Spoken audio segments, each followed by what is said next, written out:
Hello friends, so welcome back to our channel.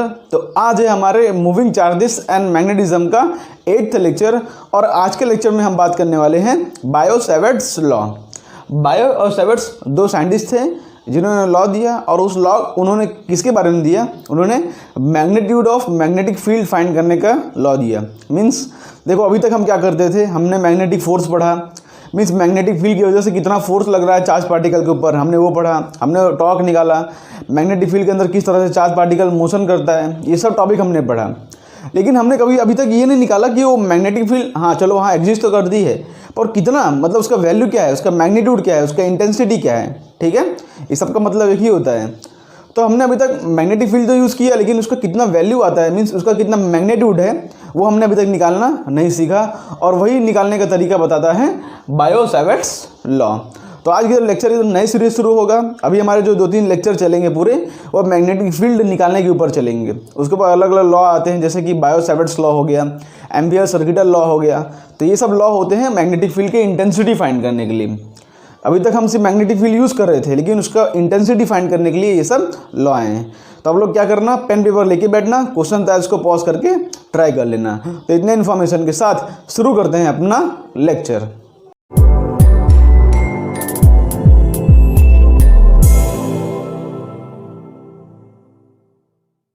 तो friends शुरू करते हैं अपना लेक्चर। तो देखो फ्रेंड्स, अभी तक हमने क्या पढ़ा कि हमारे पास इस तरह से कोई करंट कैरिंग कॉइल हो तो अपने आसपास मैग्नेटिक फील्ड बनाती है।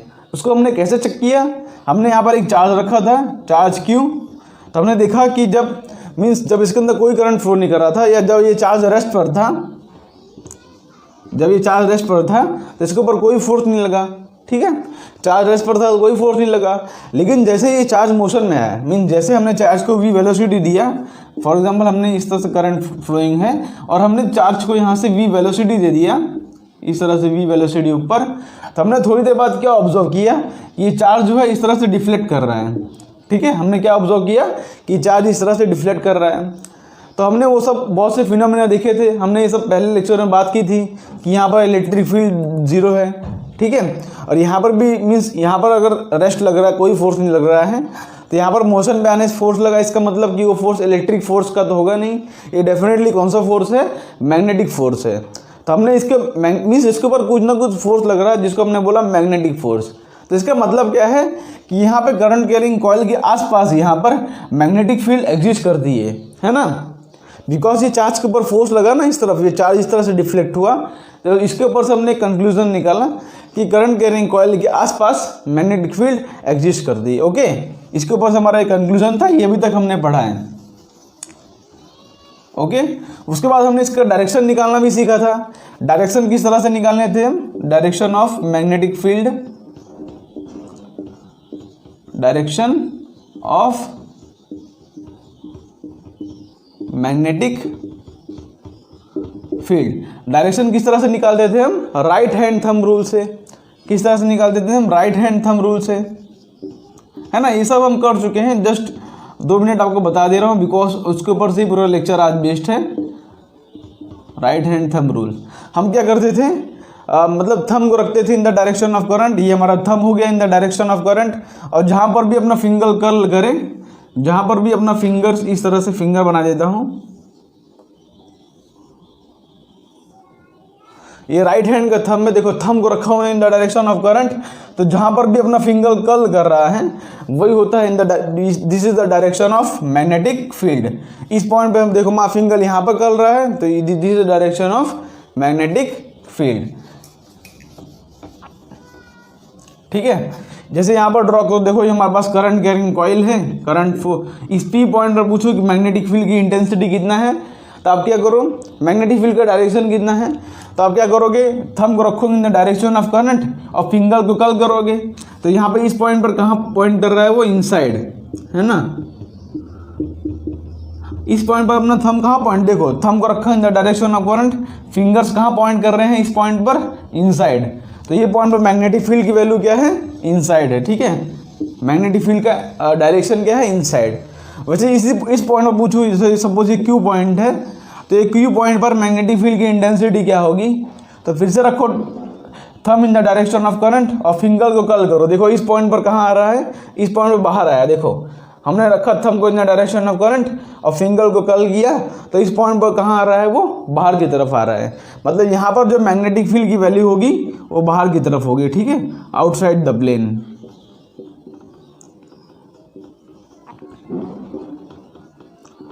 तो इसी तरह से हम क्या करते हैं, मैग्नेटिक फील्ड का डायरेक्शन निकालना सीखते हैं। लेकिन आज का जो हमारा लेक्चर होगा ना, वो मैग्नेटिक फील्ड की इंटेंसिटी फाइंड करने का, मीन्स मैग्नीट्यूड डायरेक्शन दोनों। तो वो जो मतलब जिससे हम फाइंड करते हैं वो हम बोलते हैं बायोट-सैवर्ट्स लॉ। तो बायोट-सैवर्ट्स लॉ की मदद से हम मैग्नीट्यूड भी निकालेंगे और डायरेक्शन भी निकालेंगे, ठीक है। ओके, तो हम क्या करते हैं, शुरू करते हैं उसको थोड़ा सा। ये आपने ब्रीफ इंट्रोडक्शन देख लिया, डायरेक्शन किस तरह से निकाला जाए। कोई भी केस दिया हो उससे डायरेक्शन निकाल सकते हो ना। जैसे आप 2-3 आपको चेक कर लेता हूँ। जैसे मान लो कि इस तरह से करंट फ्लोइंग है और मान लेता हूँ पी पॉइंट पर, बताओ मैग्नेटिक फील्ड का डायरेक्शन क्या होगा। तो करना क्या है आपको, थंब को रखो in the direction of current, thumb को रखो इन द डायरेक्शन ऑफ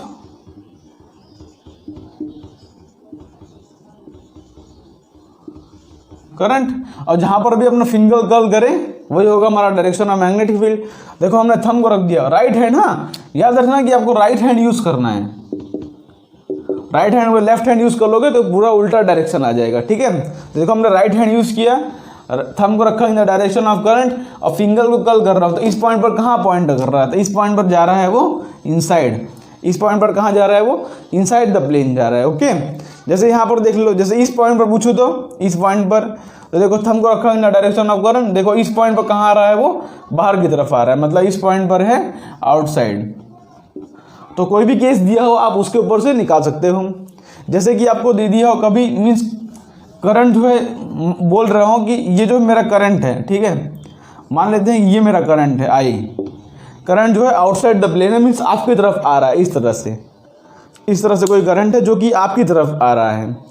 तो मैं आप पूछो कि इस पॉइंट पर क्या होगा मैग्नेटिक फील्ड का डायरेक्शन, इस पॉइंट पर, ठीक है, सपोज ये पी पॉइंट है। अब पी पॉइंट पर मैग्नेटिक फील्ड का डायरेक्शन क्या होगा, तो थंब को रखो in the direction of current.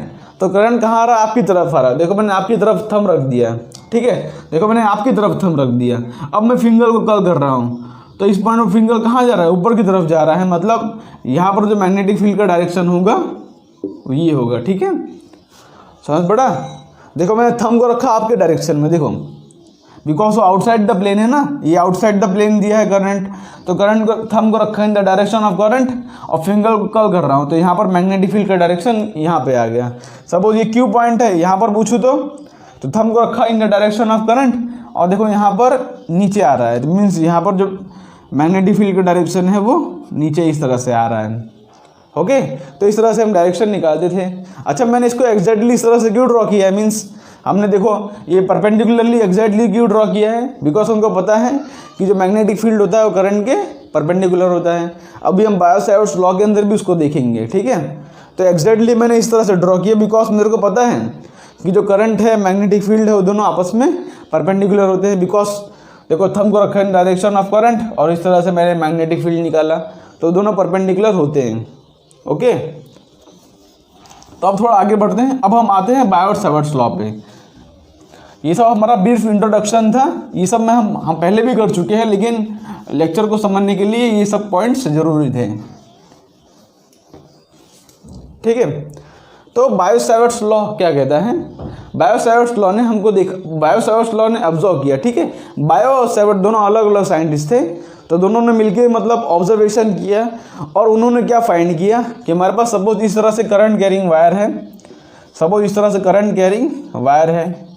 अब देखो इसके अंदर कौन से वेरिएबल यूज़ कर रहा हूँ उसको भी ध्यान रखना, ठीक है। ये करंट कैरिंग वायर है। अब मान लेते हैं कि हमारे पास एक रैंडमली पी पॉइंट यहाँ पर है, एक पी पॉइंट, ठीक है, रैंडम एक पी पॉइंट हमने यहाँ पर लिया है, ठीक है। इसके अंदर करंट जो फ्लो कर रहा है आई फ्लो कर रहा है, और पी पॉइंट जो है हम यहाँ पर क्या करते हैं, एक डीएल एलिमेंट लेते हैं, ठीक है। हम क्या करते हैं यहाँ पर एक डीएल एलिमेंट लेते हैं। अब उन्होंने डीएल एलिमेंट क्यों लिया है, बिकॉज वायर का शेप तो कुछ भी हो सकता है ना, वायर एक रैंडम शेप का, ऐसा भी हो सकता है वायर का शेप, ऐसा भी हो सकता है कि नहीं। तो बिकॉज उन्होंने डीएल एलिमेंट लिया है, बिकॉज वायर का शेप जो है कुछ भी हो सकता है। तो उन्होंने जो लॉ दिया है वो एक डीएल एलिमेंट की वजह से दिया है। हमने यहाँ पर क्या करते हैं, एक डीएल ले लेते हैं, डीएल एलिमेंट छोटा सा, ये मेरा क्या है डीएल, डीएल जो कि वेक्टर है। डीएल को हमने क्या किया है, एक वेक्टर क्वांटिटी लिया है, ठीक है। यहाँ पर ध्यान रखो डीएल वेक्टर है, वेक्टर जिसका डायरेक्शन कहाँ होगा, वेक्टर एंड इट्स डायरेक्शन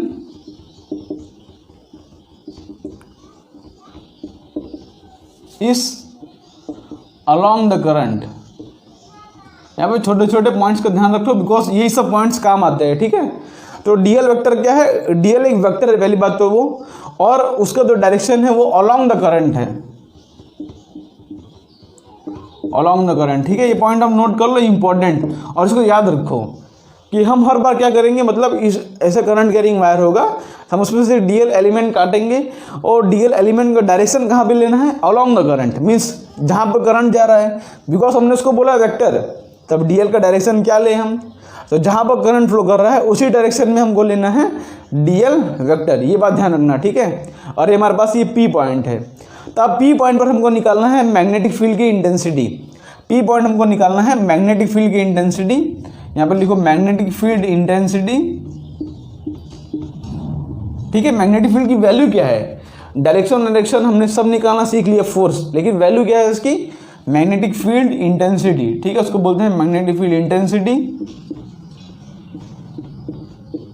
या तो चाहे बोल दो मैग्नीट्यूड ऑफ मैग्नेटिक फील्ड, सबकी वैल्यू जो है सेम है, ठीक है। तो पी पॉइंट, अब मान लेते हैं कि पी पॉइंट जो है डीएल एलिमेंट से, पी पॉइंट जो है डीएल एलिमेंट से थीटा एंगल बना रहा है, ठीक है। ये मेरा डीएल एलिमेंट है, इसको यहाँ पर लिख देता हूँ, और पी पॉइंट जो है डीएल एलिमेंट से कौन सा एंगल बना रहा है, थीटा, ठीक है।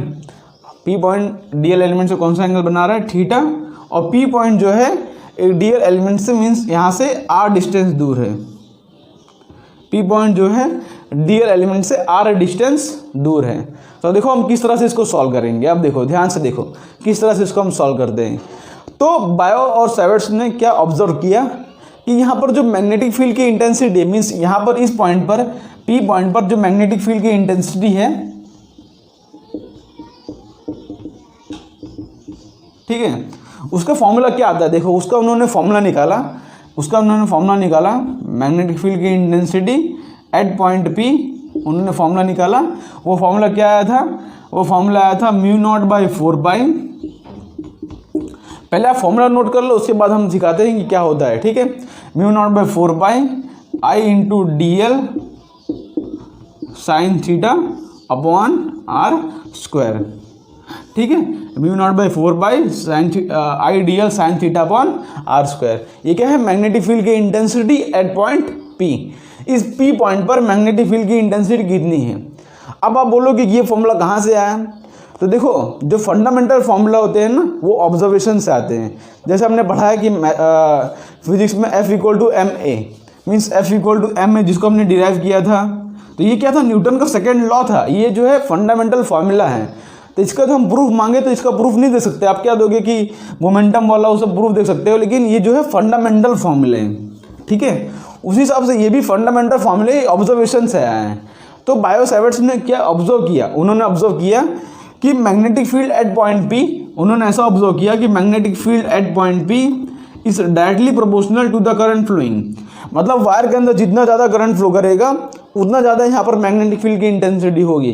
ये उन्होंने ऑब्जर्व किया, बहुत सारे केसेस लिए उन्होंने, बहुत सारे मीन्स प्रैक्टिकल किए, उसके ऊपर से ये कंक्लूजन पर आए। और दूसरा बात उन्होंने ऑब्जर्व किया कि मैग्नेटिक फील्ड की is directly proportional to the length of the means DL vector जितना ले रहे हैं उसके डायरेक्टली प्रोपोर्शनल था। और उन्होंने ऐसा ऑब्जर्व किया कि magnetic field at point P उन्होंने ऑब्जर्व किया directly proportional to the angle between them, ठीक है, sine of angle between them means कितना ज़्यादा थीटा एंगल पर उसके ऊपर भी डिपेंड कर रहा है। 90 डिग्री पर होगा तो 1 मैक्सिमम होगा, 0 डिग्री पर होगा तो 0 होगा। इस तरह से उन्होंने ऑब्जर्व किया बहुत सारे केसेस लेकर। और लास्टली उन्होंने क्या ऑब्जर्व किया कि magnetic field at point B is inversely proportional to the square of the distance between them, ठीक है। ये भी उन्होंने ऑब्जर्व किया। जैसे हमारा वो क्या बोलते हैं कूलम्स लॉ आया था कि F इक्वल टू के Q1 Q2 upon R square, उसी तरह से ये भी जो है देखो आर स्क्वायर के इन्वर्सली प्रोपोर्शनल है। ये सारी चीज़ जो ऑब्जर्वेशन से आए हैं, और इसी ऑब्जर्वेशन को लेके उन्होंने एक फॉर्मूला दिया है यहाँ पर कि D B equal to, D B directly proportional to I D L sine theta upon R square. D B is directly proportional to I D L sine theta upon R square. उसके बाद इन्होंने क्या किया है, D B is, अब यहाँ पर proportionality constant निकालने के लिए इक्वल टू रखा, तो यहाँ पर एक कांस्टेंट आएगा, जो कांस्टेंट हम बोलते हैं म्यू नॉट बाई 4 ये हमारा क्या है, एक कांस्टेंट है। ठीक है, ये क्या है हमारा, ये कांस्टेंट है। ये हमने यहाँ पर प्रोपोर्शनलिटी निकाला है ना, तो प्रोपोर्शनलिटी निकालने के लिए कांस्टेंट, ये कांस्टेंट की वैल्यू भी उन्होंने फाइंड की थी, जिसकी वैल्यू आ रही है म्यू नॉट बाई 4। अभी हम म्यू नॉट की वैल्यू समझते हैं, अभी आप फॉर्मूला समझो। तो इसी के ऊपर से उन्होंने एक फॉर्मूला निकाला कि D B equal to mu naught by 4 I D L sine theta upon R square. ये सब फॉर्मूला किससे है, ऑब्जर्वेशन से है, because it is a fundamental formula of magnetic field intensity. ठीक है, तो ये सब एनसीईआरटी में लिखा है, इसी तरह से उसका फॉर्मूला आता है। ओके, तो ये हमारा क्या है, मैग्नेटिक फील्ड है। अभी हमने सिर्फ उसको जो है स्केलर फॉर्म में लिखा है, अभी वेक्टर फॉर्म में नहीं लिखा है। तो इसी को अगर हम वेक्टर फॉर्म में लिखना चाहें तो हम क्या लिख सकते हैं, देखो इसी मैग्नेटिक फील्ड को आप वेक्टर फॉर्म में लिखो तो जाएगा डीबी का magnetic field at point P, जो कि हो जाएगा म्यू नॉट बाई 4 हो जाएगा I into D L cross R, I into D L cross R upon R cube. इसको हमने रख दिया वेक्टर फॉर्म के अंदर। ये हमारा क्या है, वेक्टर फॉर्म के अंदर। तो अब देखो ये हमारा क्या देगा, ये मैग्नीट्यूड और डायरेक्शन दोनों देगा, बिकॉज देखो हमने वेक्टर फॉर्म में लिखा है, तो इसका डायरेक्शन किस तरह से मिलेगा, हमको करना है D L cross R, mean D L से लेके आर तक क्रॉस करना है। ठीक है, तो डी एल क्रॉस आर करूँगा, देखो मैं, ये देखो ये मेरा डी एल वेक्टर है, देखो ये मेरा डी एल वेक्टर है और ये है मेरा आर वेक्टर। ठीक है, तो मेरे को क्या करना है, डी एल क्रॉस आर करना है, डी एल क्रॉस आर। तो डी एल से लेके आर तक मेरे को मूव करना है। ठीक है, D L cross R means देखो दोनों को हमने टेल से टेल ज्वाइन कर लिया और डी एल क्रॉस आर कर रहा हूँ, तो देखो थंब कहाँ पॉइंट कर रहा है, इनसाइड। देखो मैं क्या कर रहा हूँ, डी एल से लेके आर तक मूव कर रहा हूँ, डी एल क्रॉस आर। तो देखो मैं डी एल क्रॉस आर करता हूँ, देखो डी एल क्रॉस आर, दोनों को टेल से टेल ज्वाइन कर दिया, D L cross R, thumb कहाँ पॉइंट कर रहा है, इनसाइड। तो हम इस फॉर्मूले से भी निकाल सकते हैं मैग्नेटिक फील्ड का डायरेक्शन, मीन्स यहाँ पर पी पॉइंट पर मैग्नेटिक फील्ड का डायरेक्शन क्या होगा, देखो डी एल क्रॉस आर, तो डी एल क्रॉस आर कर रहा हूँ, तो पी पॉइंट कहाँ पॉइंट कर रहा है, इनसाइड, मीन्स यहाँ पर मैग्नेटिक फील्ड का डायरेक्शन जो होगा वो इनसाइड होगा। हमने अपने राइट हैंड थंब रूल से भी देखा है, लेकिन हम इस फॉर्मूले से भी निकाल सकते हैं। ठीक है, ये इसका वेक्टर फॉर्म। अब नीचे आर क्यू का टर्म क्यों आया, बिकॉज हमने इसको यूनिट वेक्टर के टर्म में लिखा है। देखो समझते हैं, जो यूनिट वेक्टर होता है उसको हम किस तरह से लिख सकते हैं कि vector upon its magnitude, vector upon its magnitude, हम इस तरह से लिख सकते हैं ना यूनिट वेक्टर को, है ना, यूनिट वेक्टर को लिखते हैं वेक्टर अपॉन इट्स मैग्नीट्यूड। और यूनिट वेक्टर क्या दिखाता है हमको, डायरेक्शन। हो करता हूँ, आपको ये सब पता ही होगा, मेरे को समझाने की जरूरत नहीं, लेकिन क्या पता किसी को नहीं समझ पड़ रहा हो, तो इसलिए मैं बता दे रहा हूँ। ठीक है, यूनिट वेक्टर क्या दिखा था, डायरेक्शन। तो यहाँ पे अगर मैं वेक्टर को देखो, अगर यूनिट वेक्टर को रिप्लेस करना चाहूँ तो वेक्टर अपॉन इट्स मैग्नीट्यूड से रिप्लेस कर सकता हूँ। ठीक है, तो यहाँ पर देखो I D L cross R आ रहा है, तो डी एल क्रॉस आर को मैं क्या लिख सकता हूँ, D L into R into sine theta, और नीचे देखो आर क्यूब का टर्म है, तो उससे एक आर कैंसिल हो जाएगा, वापस हमारा जो ओरिजिनल फॉर्मूला है वही फॉर्मूला आ जाता है। तो ये इसका वेक्टर रिप्रेजेंटेशन, ये इसका स्केलर रिप्रेजेंटेशन। ठीक है, हम ज़्यादातर यूज़ करेंगे स्केलर रिप्रेजेंटेशन, उसका रीज़न है बताता हूँ आपको। ये है मेरा स्केलर रिप्रेजेंटेशन और ये मेरा vector form.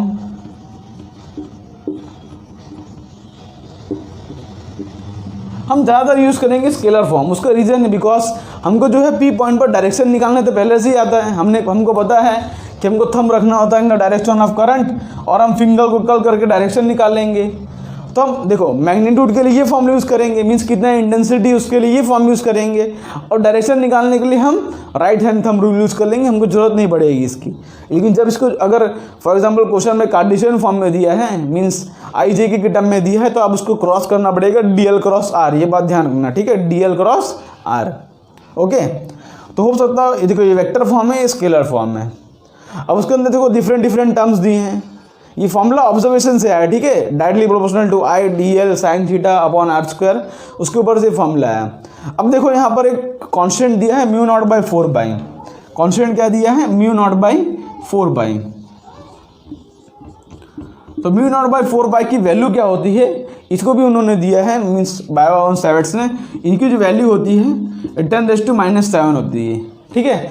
Mu naught by 4 पाई की वैल्यू क्या होती है? 10⁻⁷। इसको आप नोट कर लो, बहुत ही इंपॉर्टेंट फॉर्मूला है, मीन्स बहुत ही इंपॉर्टेंट टर्म है कि म्यू नॉट बाई 4 पाई की वैल्यू क्या होती है? 10⁻⁷। तो यहाँ पर से आपको बोलूँ कि अगर म्यू नॉट की वैल्यू क्या होगी, तो अगर खाली म्यू नॉट की वैल्यू पूछूँ तो हो जाएगा 4 पाई इंटू 10⁻⁷, ठीक है। तो म्यू नॉट की वैल्यू पूछो तो 4 पाई इंटू 10⁻⁷। तो म्यू नॉट क्या है? म्यू नॉट इज द, देखो यहाँ पर लिख लो, mu naught is the permeability of free space, या तो वैक्यूम भी बोल सकते हो आप, ठीक है। इसमें जो म्यू नॉट का टर्म है क्या है? परमिएबिलिटी।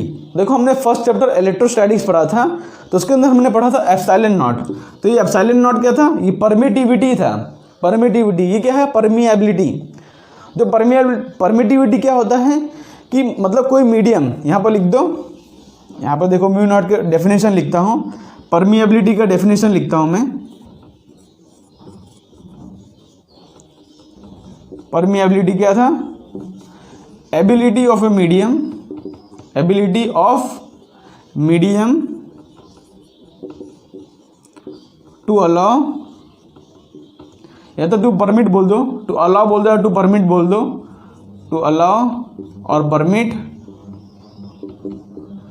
अब magnetic field to pass through it,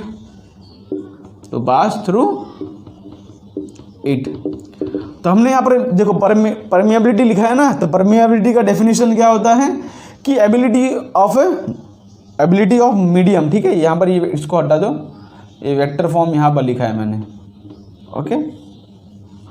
तो परमिएबिलिटी क्या होता है? Ability of a medium to allow या तो permit magnetic field to allow और परमिट, ये वेक्टर फॉर्म यहाँ पर लिखा था, okay, to allow permit magnetic field to pass through it. मतलब एक मीडियम, जैसे यहाँ पर वायर है, इसके आसपास जो मीडियम है यहाँ पर, अभी तो एयर लिया है इसलिए हमने म्यू नॉट लिखा है यहाँ पर, इसलिए मैंने यहाँ पर फ्री स्पेस लिखा है। लेकिन यहाँ पर ये मीडियम है, ये कितना मैग्नेटिक फील्ड को अपने अलाउ करता है पास होने के लिए, उसको हम बोलते हैं permeability of a free space, ठीक है। जैसे उसको हमें परमिटिविटी पढ़ा था, तो परमिटिविटी क्या था कि वो मीडियम कितना परमिट कर रहा है इलेक्ट्रिक फील्ड को पास करने के लिए। मीन्स एक मीडियम है हमारे पास, वो कितना इलेक्ट्रिक फील्ड को पास करने के लिए अपने अंदर से अलाउ कर रहा है, कितना अलाउ कर रहा है। हमारे पास ये मीडियम है सपोज, तो इलेक्ट्रिक फील्ड लाइंस यहाँ पर आ रही हैं, तो कितना अलाउ कर रहा है उसके अंदर से पास होने के लिए, उसको हम बोलते हैं परमिटिविटी। वैसे मैग्नेटिक फील्ड को जो अलाउ करे, मीडियम मैग्नेटिक फील्ड को कितना अलाउ कर रहा है अपने अंदर से पास होने के लिए, उसको हम बोलते हैं परमिएबिलिटी, ठीक है। स्पेलिंग में दोनों में फ़र्क है। परमिटिविटी का स्पेलिंग ये था, परमिटिविटी से कुछ स्पेलिंग था, और यहाँ पर एबिलिटी है, देखो परमिएबिलिटी, ओके। दोनों में फ़र्क है, वर्ड्स में फ़र्क है। तो आपको म्यू नॉट का मतलब समझ पड़ेगा। ये दोनों कांस्टेंट, आपको उससे ज़्यादा मतलब लेना नहीं है। म्यू नॉट बाई 4 पाई जो है वो कांस्टेंट है 10⁻⁷, ओके। ये बात ध्यान रखना। ये हमारा जो है बायो सेवर्ट्स का लॉ है, जो कि मैग्नेटिक फील्ड की इंटेंसिटी फाइंड करने के लिए। और दूसरी बात यहाँ पर ध्यान रखो कि बायो सेवर्ट का जो लॉ है ना, वो वैलिड सिर्फ डीएल एलिमेंट के लिए। यहाँ पर ध्यान रखना, हमने पूरे करंट के लिए अभी तक फाइंड ही नहीं किया है, हमने पूरे वायर के लिए अभी तक नहीं फाइंड किया है। हमने क्या फाइंड किया है? सिर्फ वायर के एक पर्टिकुलर डीएल एलिमेंट के लिए। यहाँ पर लिख लो कि bio Savart's law is valid only for DL element, only for DL element. पूरे वायर के लिए तो अभी तक हमने फाइंड ही नहीं किया है। पूरे वायर के लिए तो जो फॉर्मूला आने वाला है आगे, लेकिन ये जो फॉर्मूला है सिर्फ डीएल एलिमेंट के लिए वैलिड है। ओके, मीन्स यहाँ पर छोटा सा डीएल एलिमेंट काट लिया, उसके लिए ये फॉर्मूला वैलिड है। अब किसी भी वायर है उसके अंदर छोटा एलिमेंट काट लो, उसे कितना एंगल बना रहा है पी पॉइंट, कितना डिस्टेंस पर है, करंट कितना फ्लो कर रहा है वायर के ऊपर से, तो उसके ऊपर से हम मैग्नेटिक फील्ड की इंटेंसिटी निकाल सकते हैं और ये उसका कॉन्स्टेंट टर्म होता है। और दूसरा इसकी यूनिट देख लेते हैं थोड़ा बहुत, यूनिट डायमेंशन। ओके, ये सब तो आप कर ही लोगे। मैग्नेटिक फील्ड की यूनिट हमने बताया था कि मैग्नेटिक फील्ड का यूनिट क्या आता है, मैग्नेटिक फील्ड का यूनिट आता है न्यूटन अपॉन एम्पियर मीटर, है ना। चाहे इस फॉर्मूले से निकालो चाहे दूसरे फॉर्मूले से निकालो। जैसे कि यहाँ पर देखो, जैसे कि न्यूटन अपॉन एम्पियर मीटर कैसे निकाला था हमने, F इक्वल टू लिखा था QVB, है ना, ये फॉर्मूला लिखा था ना हमने। तो F क्या था, न्यूटन, चार्ज क्या था देखो अपॉन Q इंटू V, ये था ना। तो न्यूटन अपॉन चार्ज हो जाएगा एम्पियर अपॉन टाइम, और वेलोसिटी हो जाएगा metre ampere time. Okay, velocity हो जाएगा मीटर पर सेकेंड। यहाँ से T से D कैंसिल हो जाता था, तो अपन न्यूटन अपॉन एम्पियर मीटर इस तरह से फॉर्मूला आता था मैग्नेटिक फील्ड का। Okay, newton upon ampere metre. तो मैग्नेटिक फील्ड के यहाँ पर डिफरेंट यूनिट लिख सकते हैं, जो कि न्यूटन अपॉन एम्पियर मीटर हो सकता है, टेस्ला हो सकता है। ठीक है, newton upon ampere metre, tesla हो गया, गॉस हो गया। ठीक है, ये डिफरेंट यूनिट्स है मैग्नेटिक फील्ड की। और चौथा, अच्छा गॉस और टेस्ला का कन्वर्जन आपको याद है कि नहीं। गॉस और टेस्ला कन्वर्जन क्या है कि 1 गॉस इक्वल टू 10⁻⁴ टेस्ला, ये इसका कन्वर्जन है। ठीक है, 1 gauss equal to 10⁻⁴ tesla. Okay, ये बात आप ध्यान रखना, इसका कन्वर्जन है। ओके, गॉस में भी कभी दिया हो सकता है, कभी टेस्ला में, कभी न्यूटन अपॉन एम्पियर मीटर में, कभी कोई क्वेश्चन में टेस्ला में दिया हो और आपको गॉस में पूछ सकते हैं, तो ये कन्वर्जन आप याद रखना। ठीक है, 1 टेस्ला इक्वल टू 10⁻⁴ गॉस हो जाएगा, और 1 गॉस इक्वल टू 10⁻⁴ टेस्ला। इसको आप नोट कर लो जिससे कि आपको ये याद रहे। और दूसरा, मैग्नेटिक फील्ड का एक और यूनिट होता है जो कि होता है weber per metre square, weber per metre square. अच्छा, ये वेबर होता है ना, ये जो होता है मैग्नेटिक फ्लक्स होता है। इसके बारे में आगे पढ़ने वाले हैं, लेकिन आपको थोड़ा बताता हूँ। जैसे कि हमने इलेक्ट्रोस्टैटिक में पढ़ा था इलेक्ट्रिक फ्लक्स, तो इलेक्ट्रिक फ्लक्स का फॉर्मूला क्या था, हमने इलेक्ट्रिक फ्लक्स का फॉर्मूला पढ़ा था जो कि आया था E इंटू डी ए, है ना। इलेक्ट्रिक फ्लक्स का फॉर्मूला क्या होता है, E इंटू डी ए। उसी तरफ से अगर हम मैग्नेटिक फ्लक्स पढ़ेंगे, मैग्नेटिक फ्लक्स जो कि होता है उसका फॉर्मूला क्या हो जाएगा, M into D A, means B into D A लिख दो, B इंटू डी ए। इसी के ऊपर से फॉर्मूला है जो मैग्नेटिक फ्लक्स होता है ना, इसका यूनिट होता है वेबर। तो यहाँ पर हो जाएगा वेबर, और यहाँ पर डी ए मीन्स एरिया, तो यहाँ पर हो जाएगा मीटर स्क्वायर। तो यहाँ से मैग्नेटिक फील्ड का यूनिट आता है वेबर पर मीटर स्क्वायर। अभी आपको इतना नोट करने की ज़्यादा जरूरत नहीं है, लेकिन ये फॉर्मूला आप याद रखना कि कभी वेबर पर मीटर स्क्वायर में दिया हो ना, ये भी जो है मैग्नेटिक फील्ड की एक यूनिट है। इसका जो यूनिट आता है ये फ्लक्स के फॉर्मूले से आता है। ओके, तो उसी हिसाब से इसका यूनिट बना है newton per ampere metre, tesla, gauss, weber per metre square. चाहे जो भी यूनिट दिया उसके अंदर हम कन्वर्जन कर सकते हैं। तो इतना है bio-Savart law for DL element. तो अब हम देखते हैं, देखो अब हम क्या देखते हैं कि मीन्स हमने छोटे डीएल एलिमेंट के लिए निकाल दिया, लेकिन पूरे करंट वायर के लिए निकालना हो तो उसके लिए क्या होता है प्रोसेस, हम देखते हैं। ठीक है, तो इसको यहाँ से मैं रफ करता हूँ। हम पूरे करंट वायर के लिए हम ढूंढते हैं अब।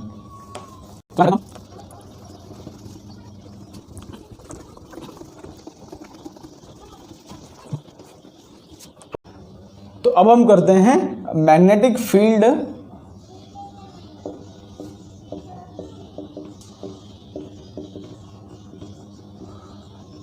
ड्यू टू करंट कैरिंग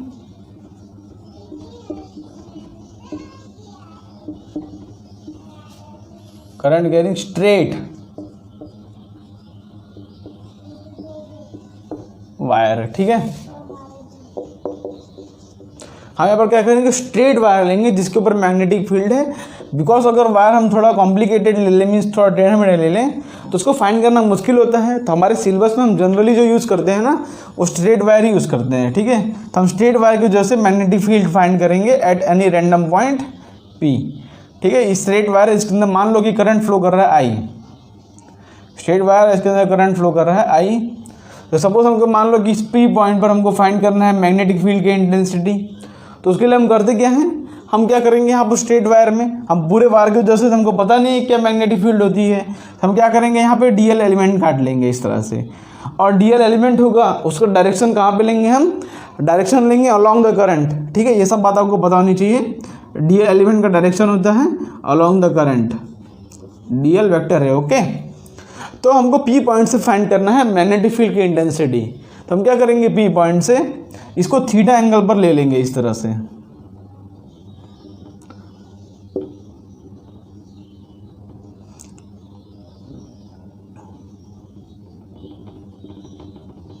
ठीक है, हमने पी पॉइंट पर क्या किया, इसको थीटा एंगल ले लिया। ओके, मैंने थीटा एंगल यहाँ से लिया है पी पॉइंट से। अच्छा, आप बोलोगे कि थीटा एंगल क्या था, थीटा एंगल हमने लिया था कि इस तरह से लिया था, डीएल वेक्टर के अलॉन्ग हमने लिया था ना, स्टार्टिंग में हमने केस डिफाइन किया था आई करंट, तो जो थीटा एंगल लिया था हमने इस तरह से वायर के अलॉन्ग लिया था।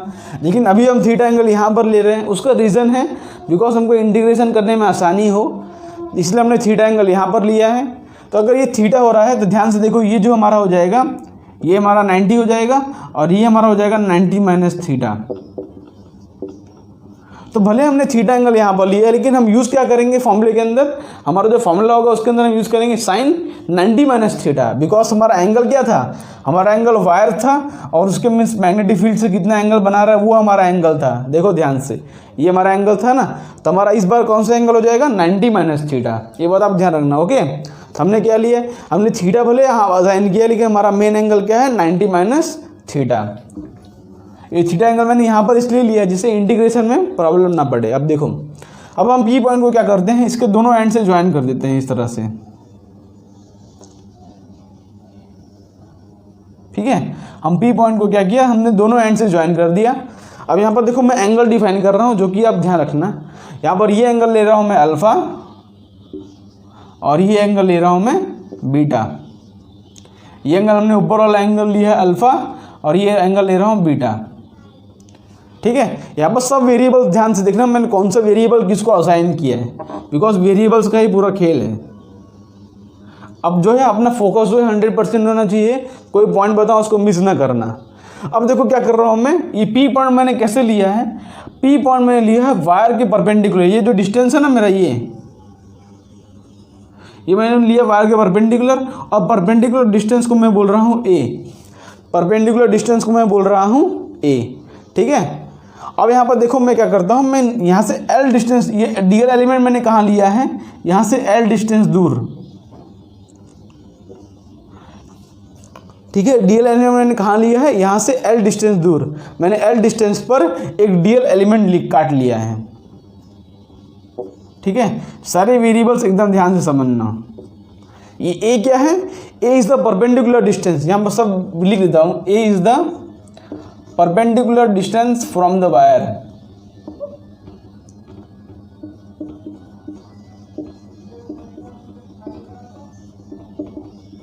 ठीक है, और अल्फा और बीटा कौन से एंगल हैं, alpha and beta are the angles, alpha beta are the angles subtended from the end points, are the angle subtended from end points of the wire, end points of wire to point P। ठीक है, alpha beta कौन से angle हैं, wire के and point से connect कर रहे हैं। देखो हमने परपेंडिकुलर डिस्टेंस काटा। अच्छा, ये पी पॉइंट जो है एग्जैक्टली मिडल में नहीं है, ठीक है, ये रैंडम है, मींस एग्जैक्टली मिडल में होता तो अल्फा और बीटा दोनों बराबर होते, लेकिन मैंने पी पॉइंट क्या है, एक जनरल केस पर लिया है, वो मिडल में नहीं है। ठीक है, यहाँ पर भी हो सकता है, यहाँ पर भी हो सकता है, यहाँ पर भी हो सकता है। और अल्फा बीटा कौन से एंगल हैं, पी पॉइंट से लेकर एक पहले एंड तक और दूसरे पॉइंट, मतलब पी पॉइंट से लेकर दूसरे एंड तक। तो पहले एंड तक जो एंगल है वो अल्फा है, दूसरे एंड तक जो एंगल है वो बीटा है। थीटा कौन सा एंगल है, थीटा एंगल जो डीएल एलिमेंट के साथ बना रहा है। ठीक है, देखो डीएल एलिमेंट के साथ थीटा एंगल बना रहा है यहाँ पी पॉइंट से, तो यहाँ पर हमने लिया है 90 माइनस थीटा। तो ये हमारे सारे वेरिएबल्स, ए जो है परपेंडिकुलर डिस्टेंस से वायर, और डीएल एलिमेंट हमने काटा है एल डिस्टेंस दूर नीचे। अब हमको फाइंड करना है मैग्नेटिक फील्ड की intensity at the point P. तो हम क्या करेंगे, देखो हमको फॉर्मूला पता है, because of DL element magnetic field, DL element के लिए मैग्नेटिक फील्ड की वैल्यू क्या है, डी बी इक्वल टू है म्यू नॉट बाई 4 पाई, हमारा फॉर्मूला क्या है, I into D L sine theta, हमारा फॉर्मूला साइन थीटा। लेकिन अब हमारा थीटा क्या है, अब हमारा थीटा हो जाएगा 90 माइनस थीटा, बिकॉज देखो वायर के साथ कौन सा एंगल बना रहा है, 90 माइनस थीटा बना रहा है ना, तो हमारा ये एंगल क्या हो जाएगा, 90 माइनस थीटा, ध्यान रखना, ठीक है।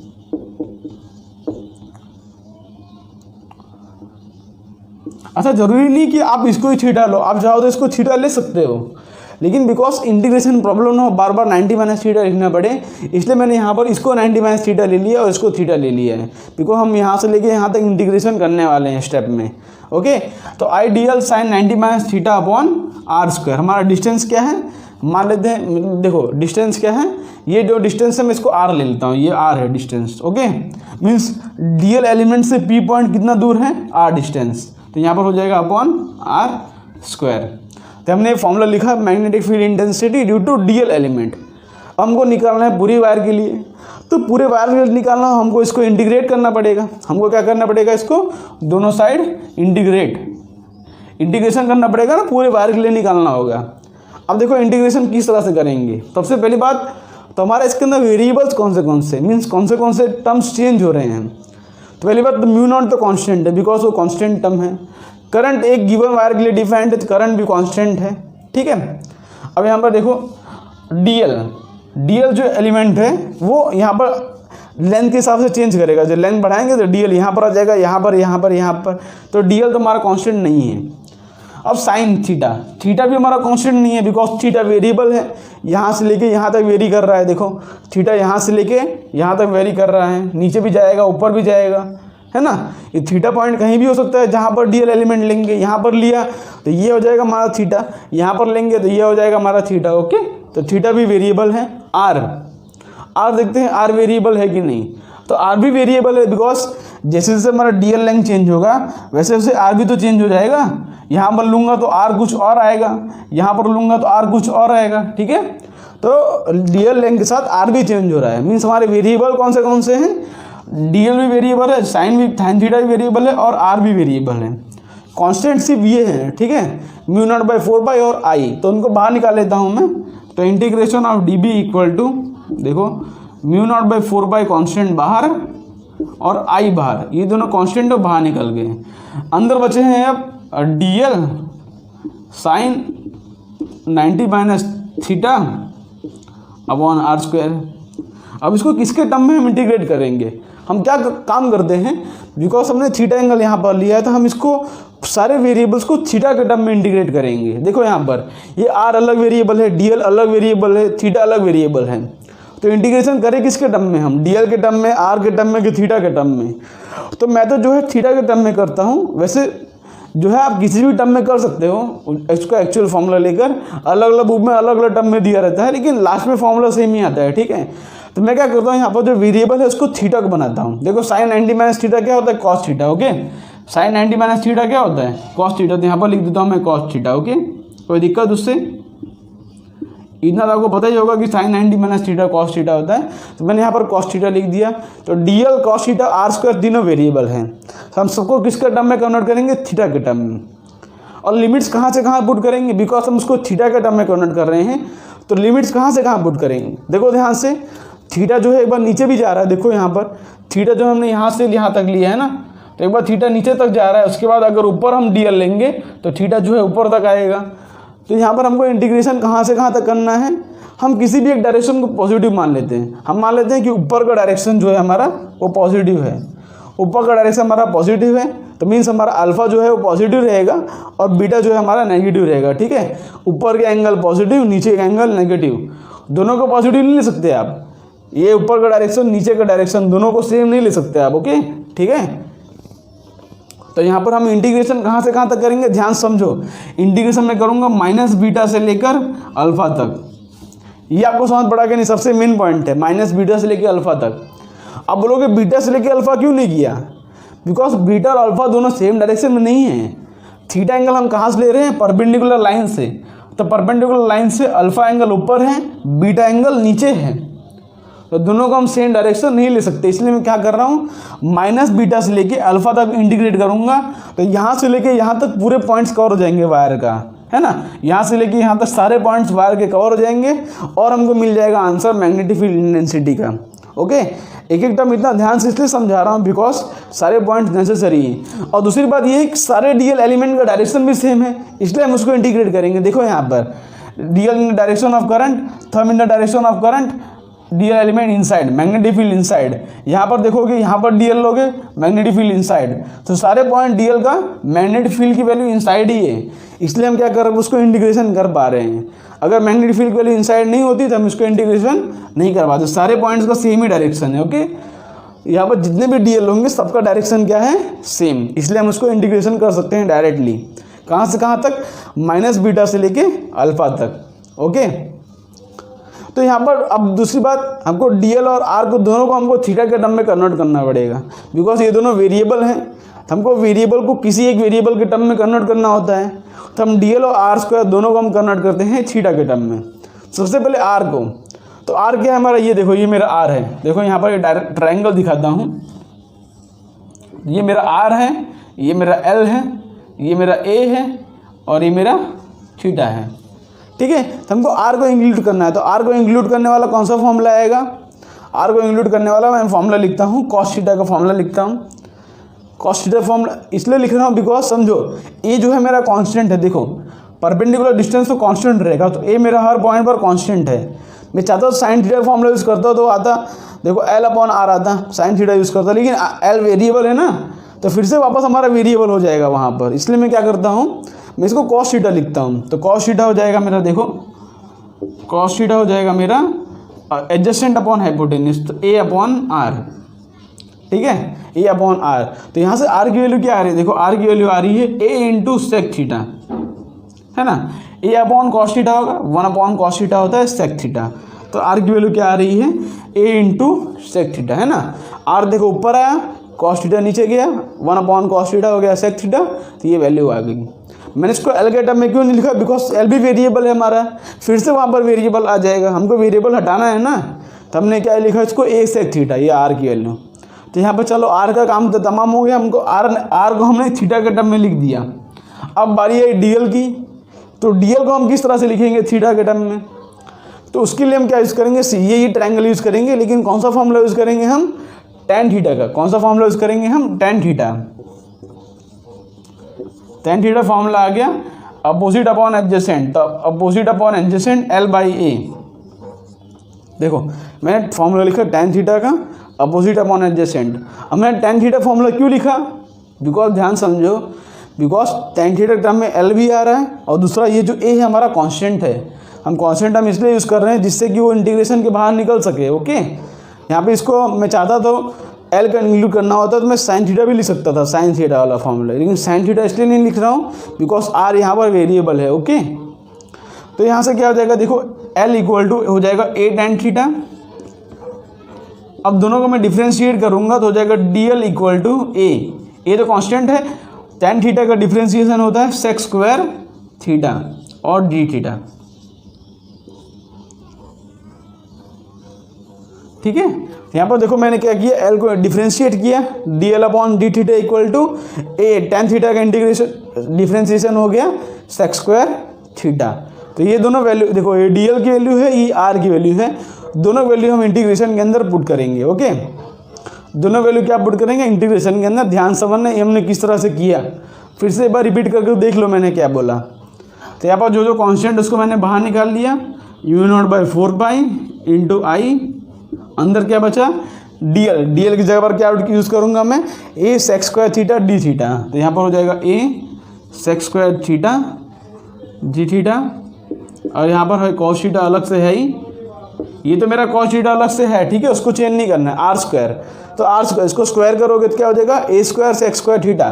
तो स्क्वायर करेंगे तो क्या आ रहा है, देखो ए स्क्वायर सेक स्क्वायर थीटा। तो आर स्क्वायर को अगर मैं स्क्वायर कर रहा हूँ तो ए स्क्वायर सेक स्क्वायर थीटा आ रहा है। तो यहाँ से देखो ये एक ए और एक ए कैंसिल हो गया, ध्यान देखोगे सेक स्क्वायर थीटा और सेक स्क्वायर थीटा भी कैंसिल हो गया। तो क्या बच रहा है, ए तो कांस्टेंट, उसको बाहर निकाल सकता हूँ मैं। तो आ रहा है देखो मेरा μ0/4 mu naught by 4 into I by A मैंने बाहर निकाल लिया। अंदर क्या बच रहा है, अंदर बच रहा है कॉस थीटा डी थीटा, अंदर बच रहा है कॉस थीटा डी थीटा। और इंटीग्रेशन कहाँ से कहाँ तक, माइनस बीटा से लेकर अल्फा तक। ठीक है, इंटीग्रेशन कहाँ से कहाँ तक, माइनस बीटा से लेके अल्फा तक। ओके, अब इसको हमको फर्दर सॉल्व करना है। कॉस थीटा का इंटीग्रेशन करेंगे हम। इसको मैं हटा दूँ यहाँ से, इसको मैं हटा देता हूँ। ठीक है, आपने इसको होप करता हूँ नोट कर लिया होगा। इसको हटा देता हूँ मैं यहाँ से।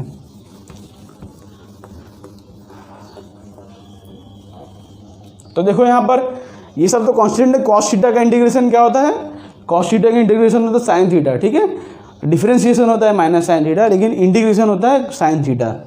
यहाँ पर हो जाएगा b equal to mu naught by 4 I by A, अंदर बच रहा है साइन थीटा, और इंटीग्रेशन कहाँ से कहाँ तक, माइनस बीटा से लेके अल्फा तक। तो इसको सॉल्व करेंगे तो आंसर क्या आ रहा है मेरा मैग्नेटिक फील्ड का, mu naught by 4 I by A into sine alpha minus of sine minus beta.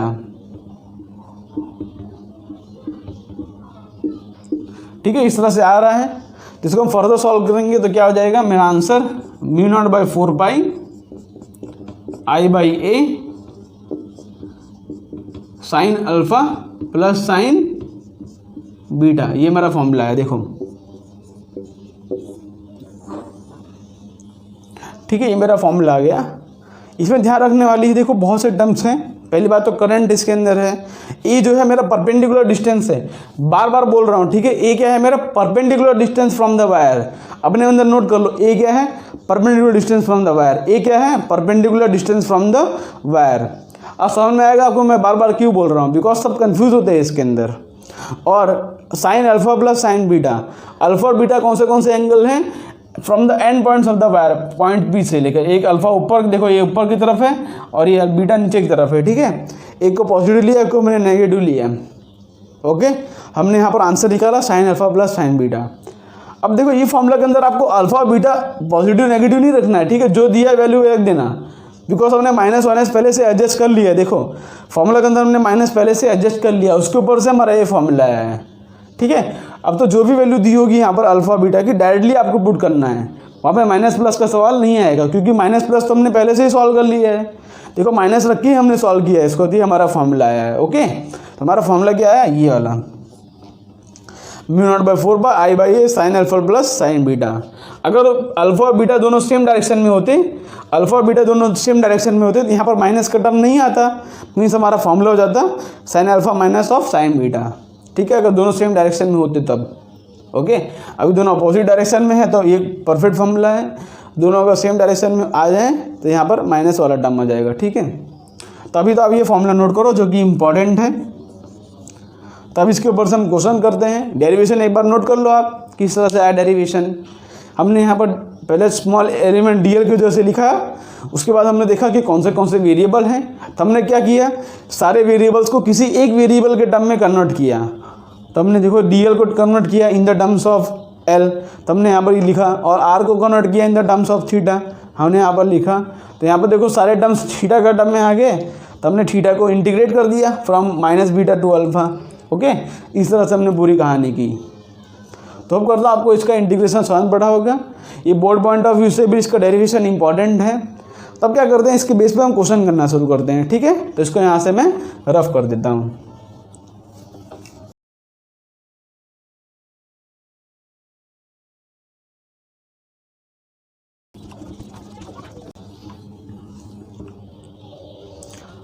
तो पहले थोड़े इजी क्वेश्चन लेते हैं, उसके बाद जैसे मीन्स हमारा जो रैपिड फायर राउंड होगा ना, उसके अंदर हम बेस्ट जे मीन जे एडवांस सारे क्वेश्चन लेने वाले हैं।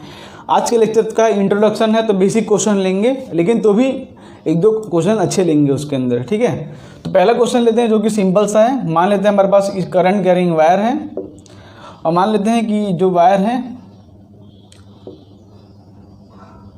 ठीक है, ये एंगल हमारा दिया है 30 डिग्री, और ये एंगल हमारे को दिया है 60 डिग्री। ठीक है, एक 30 डिग्री दिया है, एक 60 डिग्री दिया है। और मान लेते हैं कि जो है ये जो डिस्टेंस दिया है हमको मान लेते हैं कि ये जो डिस्टेंस है हमारा, इसको मान लेते हैं कि ये जो है 10 है, ठीक है, 10 मीटर है। ये जो डिस्टेंस है 10 मीटर है, ऐसे मान, चलो ठीक है, ये डिस्टेंस हमको नहीं दिया है, ये डिस्टेंस मानते हैं 10 मीटर है, ओके। और ये 30 डिग्री है, 60 डिग्री है। अब हमको फाइंड करना है मैग्नेटिक फील्ड की वैल्यू, और करंट की वैल्यू मान लेते हैं कि 5 एम्पियर है, ठीक है। तो हमको फॉर्मूला यूज़ करना है मैग्नेटिक फील्ड का। फॉर्मूला क्या हो जाएगा, μ0/4π, ये हमारा फॉर्मूला है, into I/A sine alpha plus sine beta. तो μ0/4π, अब जो μ0/4π उसकी वैल्यू क्या होती है 10⁻⁷, तो हो जाएगा 10⁻⁷ इंटू करंट। करंट की वैल्यू क्या है 5 एम्पियर, ठीक है। और डिस्टेंस कितना है, एक है मेरा परपेंडिकुलर डिस्टेंस, ये कितना दिया है 10 मीटर, यहाँ पर आ गया 10 इंटू साइन अल्फा। तो अल्फा और बीटा दोनों है 60 और 30 और 60 दिया है, तो साइन 30 प्लस साइन 60। यहाँ सॉल्व कर दो, ये हो जाएगा 2, तो हो जाएगा 0.5 इंटू 10⁻⁷, साइन 30 हो जाएगा 1/2, साइन 60 हो जाएगा √3/2।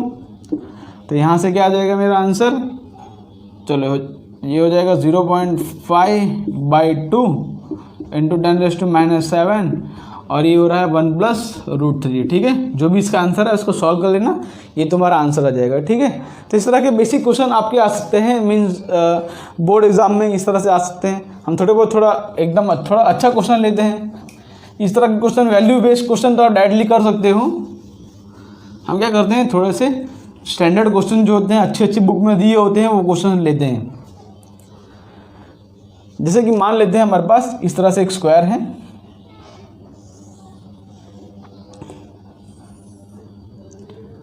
ठीक है। पी पॉइंट दिया हमको, सेंटर में दिया है पी पॉइंट। मान लेते हैं इसके अंदर करंट फ्लो कर रहा है आई,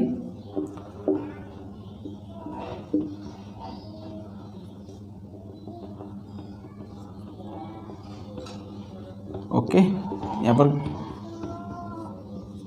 ओके। अब हमको फाइंड करना है magnetic field intensity, magnetic field at point P, ठीक है, नेट मैग्नेटिक फील्ड, बिकॉज यहाँ पर अलग अलग वायर दिए है ना, ये दिस। तो पी पॉइंट पर हमको मैग्नेटिक फील्ड की इंटेंसिटी फाइंड करनी है, ओके। अब मान लेते हैं ये वायर का जो लेंथ है वो ए है, वायर का लेंथ जो है ए है। अब देखो पी पॉइंट पर हम मैग्नेटिक फील्ड की इंटेंसिटी कैसे फाइंड करेंगे। यहाँ पर देखो 4 वायर हैं, अलग अलग दिए हैं। हम पहले क्या करते हैं, किसी एक वायर की वजह से फाइंड करते हैं। मान लेते हैं हम, चलो इस वायर की वजह से फाइंड करता हूँ। तो मान लेता हूँ कि ये जो वायर है, देखो इस पॉइंट को कनेक्ट करता हूँ इस तरह से, इसको यहाँ पे इस कनेक्ट कर दिया, ठीक है। इस तरह से मैंने ड्रॉ किया। अब देखो ये ए है पूरा, तो ये पी पॉइंट जो है एग्जैक्टली सेंटर वाला पॉइंट है, मीन्स ये जो डिस्टेंस है मेरा a/2 है, मीन्स यहाँ पे ये जो डिस्टेंस है मेरा a/2 है, ठीक है, a/2 है। और पी पॉइंट जो है सेंटर का डिस्टेंस, मीन्स ये वाला डिस्टेंस भी हमारा a/2 है, ठीक है। और ये एंगल कितना होगा, बिकॉज स्क्वायर है तो ये दोनों एंगल कितने हो जाएंगे, 45 डिग्री हो जाएंगे, है ना। स्क्वायर है तो हमने इसको एग्जैक्टली बीच में काटा, ये 45, ये 45, ये 45 होगा, ये भी 45 हो जाएगा, ठीक है। अब हम अपना फॉर्मूला यूज़ करते हैं मैग्नेटिक फील्ड का, जो कि हो रहा है μ0/4π into I/A sine alpha plus sine beta. अब ध्यान से देखो, पहली बात तो इस वायर की वजह से, ठीक है। तो पहली बात तो μ0/4π हम लिखते हैं यहाँ से एज इट इज, और करंट लिखा हमने I। अब देखो ए क्या हमारा परपेंडिकुलर डिस्टेंस है, तो इस बार हमको ये ए नहीं लेना है, हमको लेना है perpendicular distance from the wire. देखो हम ये वायर कंसीडर कर रहे हैं, सपोज ABCD है, तो हम ए वायर कंसीडर कर रहे हैं सपोज, देखो ए से लेके बी तक। तो पी पॉइंट देखो परपेंडिकुलर डिस्टेंस क्या है, उससे परपेंडिकुलर डिस्टेंस है a/2, तो यहाँ पर ए की जगह पर क्या लिखोगे आप, a/2 लिखोगे, ठीक है। ध्यान रखना, ए की जगह पर क्या लिखोगे, a/2, तो 2 ऊपर चला गया। साइन अल्फा देखो एक तरफ 45 है, दूसरी तरफ 45 है, ये हो जाएगा 1/√2 प्लस हो जाएगा 1/√2। तो इससे मेरा आंसर क्या आ रहा है, देखो इससे मेरा आंसर आ रहा है mu naught by 4 into 2i/a, और यहाँ पर आ रहा है 1/√2 प्लस 1/√2 2/√2, ऐसा आ जाएगा ना 2/√2, तो यहाँ से हो जाएगा √2, तो क्या बच रहा है मेरा म्यू नॉट बाई 4/2√2 i/a, ये मेरा आ रहा है। ठीक है, मैग्नेटिक फील्ड की इंटेंसिटी ए बी वायर की वजह से। अब दूसरी वजह डायरेक्शन क्या है इसका देख लो, यहाँ से लेके यहाँ तक P पॉइंट अंदर जा रहा है, इसका डायरेक्शन जो है इस पॉइंट पर इनसाइड है। ठीक है, इस वायर की वजह से इसका डायरेक्शन क्या है, इनसाइड है, तो यहाँ पर इसका डायरेक्शन क्या है, इनसाइड। लेकिन हमको ये हमको ढूंढने के लिए नहीं बोला, हमको क्या ढूंढने के लिए बोला, नेट मैग्नेटिक फील्ड। यहाँ पर ऐसे इस वायर की वजह से भी होगा, इस वायर की वजह से भी होगा, इस वायर की वजह से भी होगा। तो ध्यान से देखो, सारी वायर की वजह से मैग्नीट्यूड तो सेम ही आएगा, यही मैग्नीट्यूड वापस आएगा। देखो ध्यान से, जैसे यहाँ पर मैं इन दोनों पॉइंट को कनेक्ट करूँगा तो फिर से ये मेरा डिस्टेंस हो जाएगा a/2, फिर से ये दोनों एंगल हो जाएंगे 45 डिग्री, है ना। ये देखो perpendicular distance from the wire a/2, angle दोनों 45 डिग्री, फिर से सेम वही फॉर्मूला आ जाएगा हमारा। ठीक है, तो वो करना क्या है, हमको इसका डायरेक्शन चेक करना है। तो देखो इस वायर की वजह से, देखो थंब को रखा in the direction of current, magnetic field कहाँ जा रहा है, इनसाइड, तो यहाँ पर इसकी वजह से मैग्नेटिक फील्ड है इनसाइड। इस वायर की वजह से देखो थंब रखा in the direction of current, magnetic field की इंटेंसिटी कहाँ है, इनसाइड, मतलब इस वायर की वजह से मैग्नेटिक फील्ड की इंटेंसिटी इनसाइड है। ओके, और ये वायर को चेक कर लो, देखो हमने थंब को रखा in the direction of current, अब मैग्नेटिक फील्ड की इंटेंसिटी कहाँ आ रही है, इस पॉइंट पर इनसाइड आ रही है। ठीक है, तो सारे वायर की वजह से मैग्नेटिक फील्ड इनसाइड है, इसलिए हम सारे वायर का मैग्नेटिक फील्ड ऐड कर सकते हैं। बिकॉज अगर सारे वेक्टर सेम डायरेक्शन में हो ABCD, तो हम सारे वेक्टर को ऐड कर सकते हैं क्योंकि उनके बीच में एंगल 0 है। ठीक है, तो यहाँ पर नेट मैग्नेटिक फील्ड क्या हो जाएगा, B1 plus B2 plus B3 plus B4, और सारे की वैल्यू B ही है, मीन्स 4 टाइम्स ऑफ B हो जाएगा। ठीक है, नेट मैग्नेटिक फील्ड क्या आ जाएगा, 4 टाइम्स ऑफ B, मतलब एक कर निकाला उसको मल्टीप्लाई बाय 4 कर दो, बिकॉज सबका डायरेक्शन भी सेम आ रहा है। ठीक है, अगर डायरेक्शन अलग आएगा डायरेक्टली ऐड नहीं कर सकते, बात को ध्यान रखो, हर क्वेश्चन में कुछ ना कुछ ट्विस्ट है। यहाँ पर देखो दोनों, मतलब सब इस पॉइंट पर सबका डायरेक्शन सेम है, इसलिए हमने उसको ऐड किया। क्या पता अगर डायरेक्शन अपोजिट होता तो यहाँ पर कैंसिल आउट हो जाते और आंसर 0 भी हो जाता है यहाँ पर, लेकिन सबका डायरेक्शन सेम है इसलिए हमने उसको ऐड कर दिया। तो 4 टाइम्स ऑफ B, अब B की वैल्यू क्या है, mu naught by 4 into 2√2 i/a, और इसका नेट डायरेक्शन भी कहाँ होगा, इनसाइड होगा। ठीक है, तो मेरा वैल्यू है ये मेरा आंसर है नेट मैग्नेटिक फील्ड का। ठीक है, जो भी आंसर है ये हमारा आंसर है। तो एक वायर की वजह से हमने निकाल लिया और चेक कर लिया सारे वायर का डायरेक्शन सेम है, इसलिए हमने उसको निकाल लिया। चलो अब करते हैं सेकंड क्वेश्चन।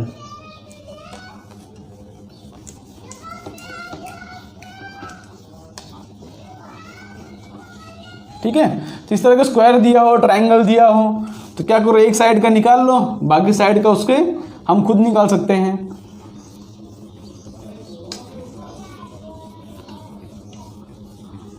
जैसे चलो एक बार हम कर लेते हैं क्वेश्चन, जैसे कि हमारे पास इस तरह से एक ट्रायंगल दिया हो।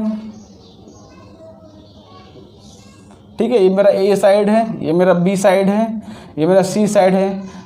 ठीक है, इक्विलेटरल ट्रायंगल है, सारे साइड सेम है। मैं मान लेता हूँ इसका जो साइड है वो A है,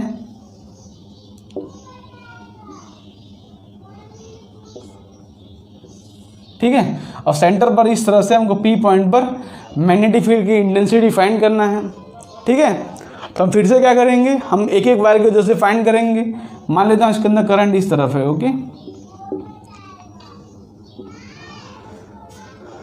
ओके, तो देखो P पॉइंट पर हमको फाइंड करना है मैग्नेटिक फील्ड की इंटेंसिटी।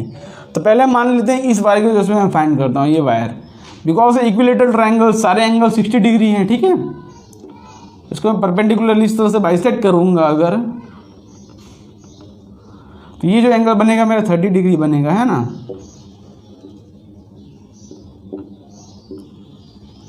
लेकिन हमको ये एंगल से काम नहीं, हमको काम है इस वाले एंगल से। ये एंगल कितना होगा देखो, तो बिकॉज हमको क्या P पॉइंट से कौन से दो एंगल है, ये मेरा अल्फा और बीटा होते हैं ना, एक तरफ अल्फा एक तरफ बीटा, तो ये एंगल से हमको काम नहीं, हमको काम है ये वाले एंगल से। ठीक है, तो ये 69, तो ये हो जाएगा 90 और ये हो जाएगा मेरा 60, ये हो जाएगा 90, ये हो जाएगा मेरा 60। हमको ये वाले एंगल से काम होता है। ओके, ध्यान रखना ये एंगल हमको यूज़ नहीं करना है। पी पॉइंट से कितना एंगल सस्टेन कर रहा है वो एंगल से हमको काम है। ओके, तो यहाँ पर हमको मैग्नेटिक फील्ड एट पॉइंट भी, ठीक है, अब BC बार के लिए निकाल रहा हूँ मैं, हो जाएगा μ0/4 इंटू आई। अब परपेंडिकुलर डिस्टेंस क्या है, ये वाला डिस्टेंस हमारा क्या है, परपेंडिकुलर। देखो ये वायर है, उससे परपेंडिकुलर डिस्टेंस क्या है, ये वाला। तो ये वाला वैल्यू क्या होगी, तो हम निकाल सकते हैं, इसको हम यूज़ कर सकते हैं। देखो ये हमको पता होगा, ये हमारा हो जाएगा a/2, इतना हो जाएगा मेरा a/2, है कि नहीं। तो ये डिस्टेंस हम निकाल सकते हैं tan थीटा का फॉर्मूला यूज़ करके। तो tan 30 हो जाएगा, अब ये समझ लो, इसको x मान लो, अपॉन नीचे क्या है a/2। तो इससे मेरा x की वैल्यू क्या आ रही है, a/2 tan 30। इससे हो जाएगा a/2 इंटू tan 30 वैल्यू होती है 1/√3। तो a/2√3 इसका आंसर आ रहा है। ठीक है, x की वैल्यू मीन्स हमारा परपेंडिकुलर डिस्टेंस जो है वो x की वैल्यू आ रही है a/2√3। तो यहाँ पर पुट करो a/2√3 और साइन अल्फ़ा की वैल्यू क्या है, 60 + 60। तो साइन 60 प्लस साइन 60, 30 मत रख देना, ठीक है, 30 रख दोगे तो गलत। तो इससे मेरा आंसर क्या आ रहा है, देखो इससे मेरा आंसर आ रहा है, इससे ये हो जाएगा, देखो √3/2 और ये हो जाएगा √3/2। तो 2√3/2 हो जाएगा, 2 से 2 कैंसिल, तो बचेगा √3 यहाँ पर। तो μ0/4 इंटू I/a, 2 इंटू √3 हो जाएगा 3। तो यहाँ पर हो जाएगा 2 इंटू 3। ओके, यहाँ पे हो गया 2 इंटू 3। किस तरह से आया समझ पड़ा आपको, ये लिख देता हूँ, नहीं तो आप कंफ्यूज हो जाओगे। यहाँ पे चलो 2√3 है और यहाँ पर है √3/2 प्लस √3/2। तो इससे मेरा आंसर क्या आ रहा है, देखो μ0/4 इंटू I/a। अब देखो √3 प्लस √3/2 कैंसिल हो गया, √3। तो यहाँ पर बच रहा है 2 इंटू √3 और अंदर बच रहा है √3।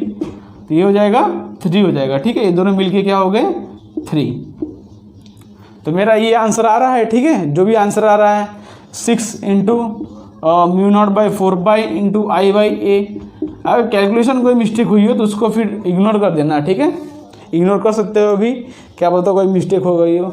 डायरेक्शन चेक कर देते हैं इसका। तो देखो करंट इस तरफ फ्लो कर रहा है, तो P पॉइंट पर थंब कहाँ पॉइंट कर रहा है, आउटसाइड, है ना। तो इसका डायरेक्शन कहाँ पे हो गया, आउटसाइड। तो ये हमने एक वायर की वजह से फाइंड किया। ऐसे तीन वायर हैं, तीन वायर की वजह से डायरेक्शन चेक कर लो। जैसे यहाँ पर ये थंब है, तो देखो डायरेक्शन आउटसाइड आ रहा है, तो यहाँ पर इसका भी डायरेक्शन आउटसाइड है। मैग्नीट्यूड तो इसका भी सेम ही होगा ना, बिकॉज ये साइड और ये साइड मैग्नीट्यूड सेम ही आने वाला है। और इसका भी डायरेक्शन देखो आउटसाइड आ रहा है। तो यहाँ पर क्या करेंगे, बी नेट इक्वल टू हो जाएगा 3 टाइम्स ऑफ बी। ठीक है, तो हो जाएगा 18 टाइम्स ऑफ μ0/4 I/a। ठीक है, 3 टाइम्स ऑफ बी कर दिया। तो इस तरह से मेरा आंसर है। और नेट डायरेक्शन भी कहाँ पर है, outside, because magnetic field vector quantity है, तो डायरेक्शन भी डिफाइन करना जरूरी है। तो इस तरह से इसको सॉल्व किया जाता है। ठीक है, चलिए डिफरेंट वैरायटी क्वेश्चन लेते हैं थोड़ा सा।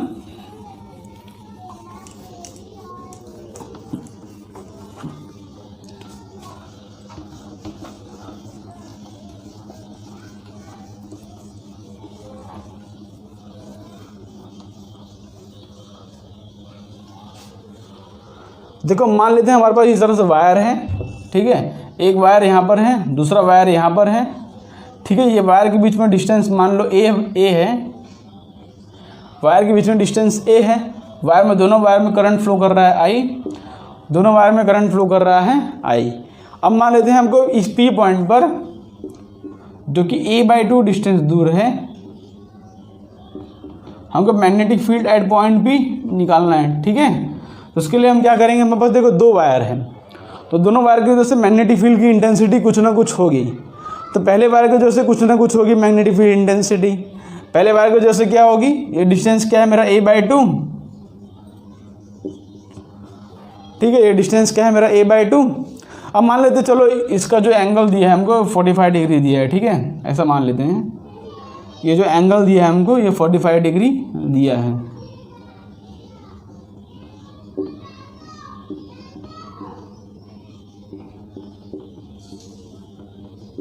ठीक है।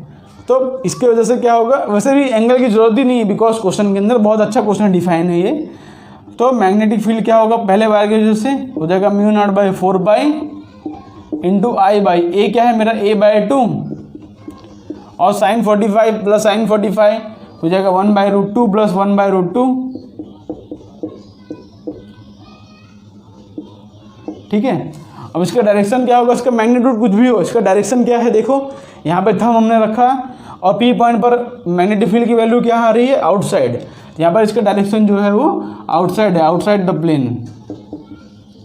ये मेरा क्या है, सपोज ये मेरा फर्स्ट वायर है और ये मेरा सेकंड वायर है, ये ड्यू टू सेकंड वायर है, ठीक है। सेकंड वायर की वजह से मैग्नेटिक फील्ड आ रही है आउटसाइड, और B due to first wire की वजह से मैग्नेटिक फील्ड इंटेंसिटी तो सेम ही आएगी, μ0/4 into I by A into 2 upon 1/√2 plus 1/√2। लेकिन इसका डायरेक्शन क्या आएगा, देखो डायरेक्शन देखो, बिकॉज इस वायर की वजह से डायरेक्शन देखो यहाँ पर जा रहा है इनसाइड, देखो यहाँ पर थंब रखा डायरेक्शन ऑफ करंट और डायरेक्शन गया इनसाइड, मतलब 1 की वजह से डायरेक्शन आ रहा है इनसाइड। तो अब बी नेट क्या होगा, एक का डायरेक्शन आउटसाइड है, एक का डायरेक्शन इनसाइड है, तो बी नेट हो जाएगा b2 माइनस ऑफ b1। दोनों का मैग्नीट्यूड सेम है लेकिन डायरेक्शन अपोजिट है, तो नेट मैग्नेटिक फील्ड क्या हो जाएगी, 0। नेट मैग्नेटिक फील्ड क्या हो जाएगी, 0, ठीक है।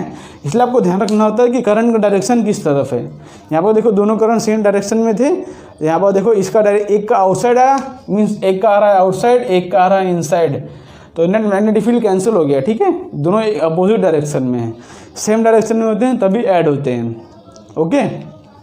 तो इस तरह एक क्वेश्चन, जैसे यहाँ पर एक और क्वेश्चन ले लेते हैं। जैसे यहाँ पर करंट फ्लो कर रहा है आई, मान लेते हैं इसके अंदर मैग्नेटिक फील्ड, यहाँ पर सपोज ये वायर है जिसका लेंथ L है मान लेते हैं, और मान लेते हैं इस P पॉइंट पर हमको मैग्नेटिक फील्ड की इंटेंसिटी ढूंढना है, ठीक है। P पॉइंट पर हमको मैग्नेटिक फील्ड की इंटेंसिटी ढूंढना है। तो यहाँ पर ध्यान से देखो, अब ध्यान से देखोगे ना, ये P पॉइंट, इस P पॉइंट की वजह से मैग्नेटिक फील्ड क्या होगी, ये दूसरा क्वेश्चन है, ठीक है मेरा, ये दूसरा क्वेश्चन है। ये जो P पॉइंट है ना, ये अलोंग द वायर है, ओके। ये P पॉइंट जो है अलोंग द वायर है। तो ध्यान से देखोगे इस केस में अल्फा और बीटा जो है ना, हमारा फॉर्मूला क्या है बी नेट का, μ0/4 into I by A, formula है sine alpha plus sine beta. अब ध्यान से देखोगे इस केस में अल्फा और बीटा दोनों वैल्यू 0 हो जाएगी, बिकॉज मैग्नेटिक फील्ड जो है अलोंग द वायर है, तो अल्फा और बीटा दोनों वैल्यू 0। देखो यहाँ से देखोगे तो भी वैल्यू 0 आ रही है, देख लो ध्यान से, और इस पॉइंट से देखोगे तो भी वैल्यू 0 आ रही है, ठीक है। तो पी पॉइंट से मतलब वायर के ऊपर जो एंगल बना रहा है वो 0 डिग्री है, तो यहाँ पर साइन 0 प्लस साइन 0 हो जाएगा 0, तो यहाँ पर मैग्नेटिक फील्ड की वैल्यू क्या हो जाएगी, 0, क्योंकि हो जाएगा साइन 0 प्लस साइन 0, तो आंसर आ जाएगा मेरा नेट मैग्नेटिक फील्ड 0। तो magnetic field along the wire हमेशा 0 होता है, ठीक है। ये बात आप नोट कर लो कि magnetic field along the wire is always 0, ठीक है, क्योंकि वायर के अलोंग लोगे तो अल्फा बीटा हमेशा 0 आएगा, तो जब भी अल्फा बीटा 0 आएगा तो हमारा मैग्नेटिक फील्ड की वैल्यू क्या आ जाएगी, 0, ठीक है। तो आज इतने सिंपल से क्वेश्चन रहने देते हैं।